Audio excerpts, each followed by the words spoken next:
అదండి సంగతి. అక్కడ నాదెండ్ల, ఇక్కడ నారావారు. ఈ స్లగ్ ను బట్టి మీకు అర్థమయ్యే ఉంటుందిగా. లక్ష్మీస్ ఎన్టీఆర్ లో విలన్ నారా చంద్రబాబు నాయుడు కాగా, అదే ఎన్టీఆర్ మహానాయకుడులో నాదెండ్ల ప్రతినాయకుడు. అక్కడ చంద్రబాబుని తూర్పార పడుతూ ఆ చీకటి కోణాలను ఎత్తి చూపే ప్రయత్నం చేస్తుండగా, ఇక్కడ అదే చంద్రబాబు ఆపద్బాంధవుడని అసలైన విలన్ నాదెండ్లగా అంటున్నారు. మరి బాక్సాఫీస్ ముందు నారా విలని నెగ్గుద్దా లేక నాదెండ్ల విలనినా అన్నదిప్పుడు సస్పెన్స్ గా మారింది. నారావారి విలనీకే స్కోప్ ఎక్కువగా కనిపిస్తుంది. కారణం నాదెండ్ల గడిచిపోయిన చరిత్ర. నాదెండ్ల భాస్కర్రావు ప్రెజెంట్ రాజకీయంగా అంత యాక్టివ్ గా లేరు. అదే నారా చంద్రబాబు నాయుడు రన్నింగ్ హిస్టరీలో ముందున్నారు. జగన్ తో పోటీ పడుతూ నవ్యాంధ్రప్రదేశ్ కు సెకండ్ టైం కూడా సీఎం కావాలని కలలు కంటున్నారు. కేసీఆర్ కన్నా ముందే రిటర్న్ గిఫ్ట్ ఇవ్వాలని ఉవ్వెల్లూరుతున్నారు. ఈ పరిస్థితుల్లో చంద్రబాబు నాయుడు వేగానికి కళ్ళెం వేసేలా తెరకెక్కింది లక్ష్మీస్ ఎన్టీఆర్. ఈ సిచ్యువేషన్ లో నారావారి నెగిటివ్ యాంగిల్ మీదే ఉంటుంది అందరి దృష్టి. నాదెండ్ల ఆనాడు చేసింది కూడా ద్రోహమే కాదనడం లేదు, కానీ ప్రెజెంట్ అదెవరికి పెద్దగా అవసరంగా కనిపించడం లేదు. దానికి తోడు ట్రైలర్ల పాయింట్ ఆఫ్ వ్యూ లో చూస్తే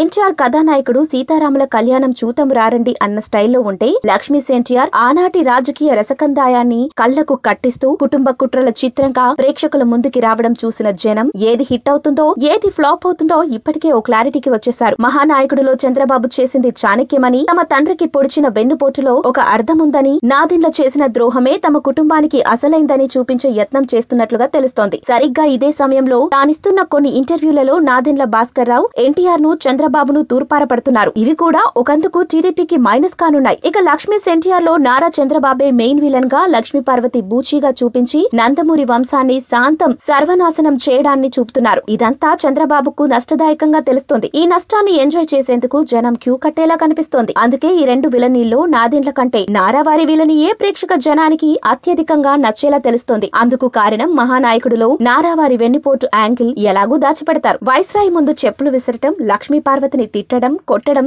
ఈ వయసులో ఆడవసరం అవసరమా తదితర అంశాలు ఉండవని ఇట్టే తెలిసిపోతుంది. అసలు మహానాయకుడిలో లక్ష్మీ పార్వతి పాత్రే లేకుండా కేవలం బసవతారకం పాత్రతో మాత్రమే సరిపెట్టేలా తెలుస్తోంది. ఇదంతా పాజిటివ్ యాంగిల్.